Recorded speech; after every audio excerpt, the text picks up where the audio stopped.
तुम्ही भारतीय शेअर बाजारावर नुसती एक नजर टाकली तर ते एक संकट आहे असे वाटत नाही। सेन्सेक्स आणि निफ्टी त्यांच्या अलीकडील उच्चांकांवरून फक्त काही टक्क्यांनी खाली आहेत। त्यात मोठी घसरण होत नाहीये आणि मोठ्या क्षेत्रातील हालचाली जवळजवळ सपाट दिसणाऱ्या निर्देशांकामध्ये लपलेल्या आहेत। जागतिक स्तरावर व्यापक दृष्टिकोनातून पाहिल्यास तुम्हाला असाच एक पॅटर्न दिसेल। अनेक आठवड्यांच्या अस्थिर व्यवहारानंतर S&P 500 देखील त्याच्या अलीकडील उच्चांकांपेक्षा फक्त काही टक्के खाली आहे। गुंतवणूकदार अजूनही व्याजदर, चलनवाढ आणि AI चर्चांवर लक्ष केंद्रित करून आहेत आणि बाजारातील किमती मोठ्या प्रमाणावर असा दृष्टिकोन दर्शवतात की मध्य पूर्वेतील युद्ध हा एक मर्यादित तात्पुरता धक्का आहे जो अखेरीस सांभाळला जाईल। पण जर तुम्ही भारतात असाल जिथे आपल्या कच्च्या तेलाच्या गरजेपैकी जवळजवळ 4/5 आणि आपल्या गॅसच्या गरजेचा एक मोठा हिस्सा आयातीद्वारे पूर्ण केला जातो तर तुम्ही याकडे आत्ताच दुर्लक्ष करू शकत नाही। जगाने आतापर्यंत पाहिलेल्या सर्वात मोठ्या प्रत्यक्ष ऊर्जा व्यत्ययांपैकी एक आपण अनुभवत आहोत। काही मापदंडांनुसार हा इतिहासातील जागतिक तेल आणि वायूच्या प्रवाहांना बसलेला सर्वात मोठा धक्का आहे। खरं तर हा 2026चा धक्का काही मापदंडांनुसार रशियाने युक्रेनवर आक्रमण केल्यानंतर आपण पाहिलेल्या धक्क्यापेक्षा मोठा आहे आणि सर्वात भीतीदायक गोष्ट ही आहे की हा काही आठवड्यांचा किंवा महिन्यांचा लॉजिस्टिकल विलंब नाही। हे जगाला चालू ठेवणाऱ्या पायाभूत सुविधांचा कायमस्वरूपी प्रत्यक्ष विनाश आहे। आज आपण उलगडून सांगणार आहोत की जागतिक ऊर्जा बाजारात नेमकं काय बिघडलं आहे।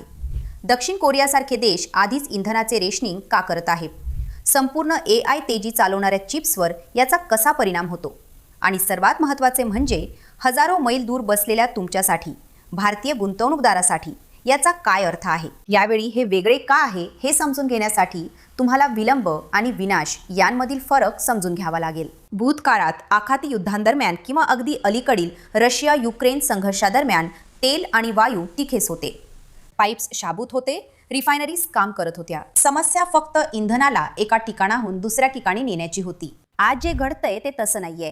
काही दिवसांपूर्वी कतार एनर्जीने फोर्स मॅज्योर नावाची गोष्ट घोषित केली। फोर्स मॅज्योर म्हणजे एक कायदेशीर कलम आहे ज्याचा मूळ अर्थ असा होतो की देवाची करणी किंवा युद्ध घडले आहे आणि आम्ही आमचे करार रद्द करत आहोत। इराणी हल्ल्यांनी कतारच्या रास लफान कॉम्प्लेक्सवर, जो एक प्रचंड गॅस कारखाना आहे जिथे कतार गॅसचे LNG मध्ये रूपांतर करते आणि ते जहाजांवर सरवते, हल्ला केल्यानंतर त्यांनी आता फोर्स मॅज्योर घोषित केला आहे आणि चीन, इटली, दक्षिण कोरिया आणि बेल्जियममधील खरेदीदारांसोबतचे दीर्घकालीन LNG करार रद्द केले आहेत। त्या हल्ल्यांमुळे कतारची सुमारे 17% LNG निर्यात क्षमता निकामी झाली आहे, जी वर्षाला अंदाजे 13 दशलक्ष टन आहे। ऊर्जेच्या बाबतीत सांगायचं तर केवळ एक अंदाज येण्यासाठी हे जवळजवळ रातोरात जागतिक बाजारपेठेतून एका मध्यम आकाराच्या देशाचा संपूर्ण वार्षिक गॅस पुरवठा काढून टाकण्यासारखं आहे। बरं, प्रतिक्रिया अशी होती की काही दिवसातच आशियाई LNG स्पॉटच्या किमती सुमारे 60% वाढल्या आणि खरेदीदार कतारी कार्गोला पर्याय शोधण्यासाठी धडपडत असल्याने बेंचमार्क अनेक वर्षांच्या उच्चांकाकडे परत गेले। आपण दक्षिण कोरियाकडे पाहूया। तो देश आपले जवळजवळ सर्व तेल आयात करतो आणि जगातील सर्वात मोठ्या LNG खरेदीदारांपैकी एक आहे। गॅसवर चालणारे प्लांट त्याच्या विजेच्या सुमारे 27% वीज निर्माण करतात।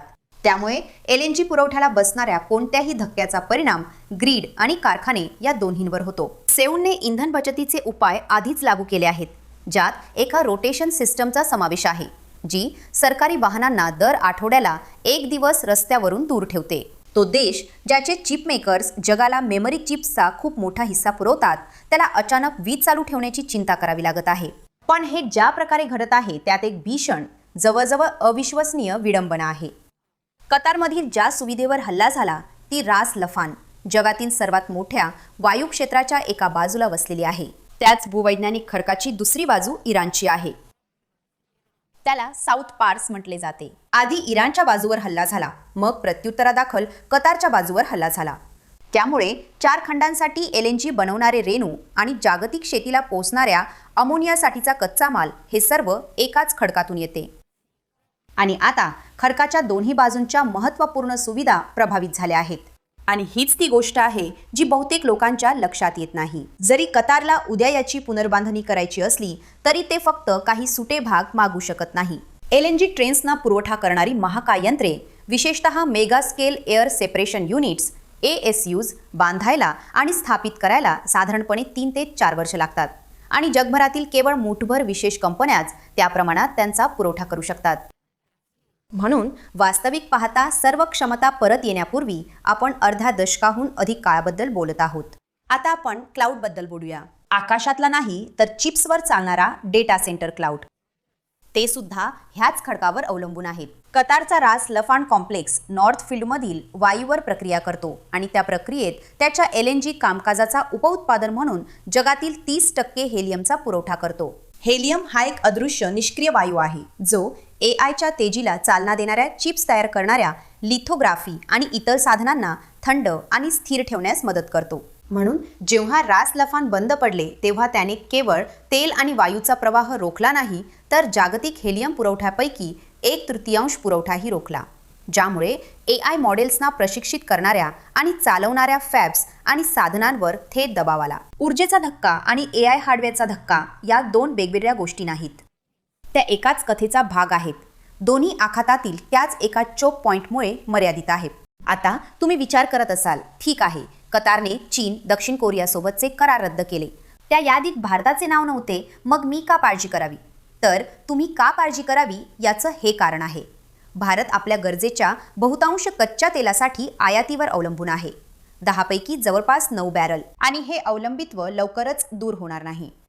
दिल्लीने होर्मुझच्या सामुद्रधुनीवरील आपले अवलंबित्व कमी करण्याचा प्रयत्न केला आहे आणि आज आपल्या कच्च्या तेलापैकी अंदाजे 70% तेल त्या एका चोक पॉइंटच्या बाहेरून येते. परंतु किमती अजूनही मध्य पूर्वेकडील बेंचमार्क आणि जागतिक स्पॉट बाजारांद्वारे चालवल्या जातात.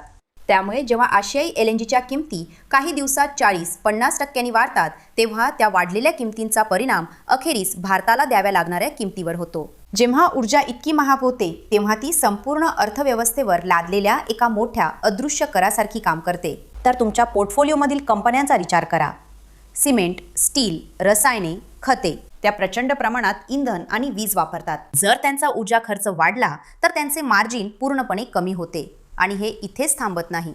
जेव्हा भारताला तेवढ्याच तेलाच्या बॅरलसाठी अधिक पैसे, अधिक डॉलर्स खर्च करावे लागतात तेव्हा रुपया सहसा कमजोर होतो. कमकुवत रुपयामुळे प्रत्येक आयात महाग होते आणि महागाई वाढते. महागाई जास्त असल्याने RBIकडे व्याजदर कमी करण्यासाठी खूप कमी वाव आहे. आणि जर दर जास्त काळ चढेच राहिले तर गेल्या 2 वर्षांपासून आपण जे वाढीव मूल्यांकन पाहत आलो आहोत त्याचे समर्थन करणे बाजाराला अवघड जाईल. आणि जर तुम्हाला हे अजूनही अतिशयोक्तीचे वाटत असेल तर याचा विचार करा. 24 मार्च रोजी या संकटाच्या ऐन मधोमध पेट्रोलियम आणि नैसर्गिक वायू मंत्रालयाने अत्यावश्यक वस्तू कायद्याअंतर्गत एक नवीन आदेश तातडीने जारी केला. हे स्थानिक मंजुरी, जमिनीचे अडथळे आणि उच्च शुल्कासारख्या अडचणी दूर करून गॅस आणि उत्पादन पाईपलाईनला गती देण्यासाठी एक स्पष्ट कालबद्ध आराखडा तयार करते. आणि आपल्या स्वतःच्या टिप्पणीत सरकार म्हणते की याचा थेट संबंध हॉर्मुझच्या सामुद्रधुनीतील व्यत्यय आणि आखाती द्रवीकरण प्रकल्पांच्या नुकसानीशी आहे.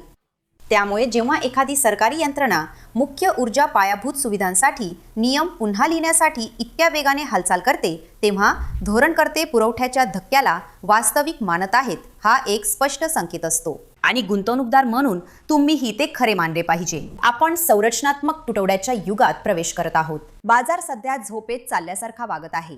तो एका तात्पुरत्या व्यत्ययाची शक्यता गृहीत धरून किंमत ठरवत आहे, जेव्हा की भौतिक वास्तव हे कायमस्वरूपी नुकसान आहे. एक गुंतवणूकदार म्हणून तुम्ही आत्ताच तुमच्या पोर्टफोलिओकडे पाहण्याची आणि स्वतःला एक कठीण प्रश्न विचारण्याची गरज आहे. माझी किती संपत्ती ऊर्जा स्वस्त आणि मुबलक राहील या गृहीतकावर अवलंबून आहे. कारण स्वस्त, विश्वसनीय ऊर्जेचे युग होर्मुझच्या सामुद्रधुनीवरील एका अग्निगोळात नुकतेच संपले. हे घाबरून जाण्याबद्दल नाही तर योग्य नियोजन करण्याबद्दल आहे. स्मार्ट मनी आधीच जास्त ऊर्जा केंद्रित, कमी मार्जिन असलेल्या व्यवसायांमधून बाहेर पडून अशा क्षेत्रांमध्ये जात आहे जी दीर्घकाळ ऊर्जेच्या कमतरतेत टिकू शकतात किंवा त्यातून नफाही कमावू शकतात. मी यशोधरा आणि तुम्ही पाहत होता डिकोडर. जर यामुळे तुम्हाला बाजारातील ब्लाइंड स्पॉट पाहण्यास मदत झाली असेल तर लाईक बटन दाबा. हे दुसऱ्या गुंतवणूकदारासोबत शेअर करा आणि सबस्क्राईब करा. पुन्हा भेटेपर्यंत स्मार्ट रहा आणि माहिती मिळवत रहा.